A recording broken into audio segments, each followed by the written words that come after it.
Et avant de refermer ce journal, de superbes images aériennes. On les doit à un photographe passionné.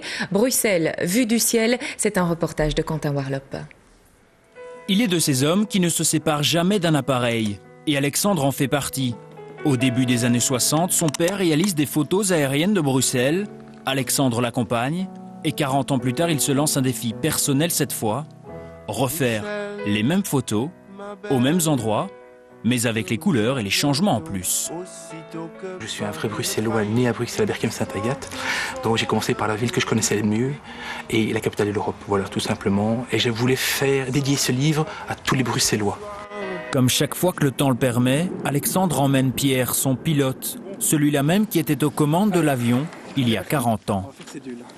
On est prêt à partir, vous pouvez y aller ? Quand tout à l'heure, on a les autorisations, on a tout. Ok, c'est parti. L'avion prend son envol et très vite, les premiers clichés s'affolent. On y va. Tournez. Allez, top. Ok, top. C'est bon. Ok, on refait un tour. On l'a refait. Bruxelles vue du ciel, c'est voir Bruxelles autrement. L'occasion aussi de voir les nombreux changements que les années ont imposés à la capitale. On voit l'évolution de Bruxelles au niveau de l'architecture, au niveau de la verdure, parce qu'on voit que les boulevards sont plus arborés qu'il y a 40 ans. Et on voit plein de changements au niveau des bâtiments. Les bâtiments sont plus propres. Il y a des structures de bâtiments dont on a gardé la façade. Et l'intérieur a changé, les îlots ont changé. Plein de choses.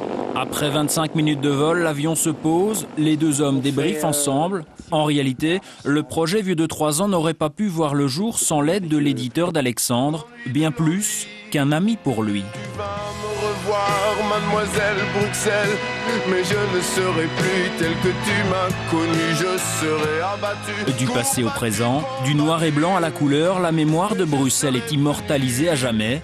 Mais Alexandre ne compte pas s'arrêter là. 2 projets sont déjà en route avec les photos des grandes villes de Wallonie et celle de Bruxelles la nuit. D'autres reportages, d'autres informations sur notre site internet et les radios de la RTBF.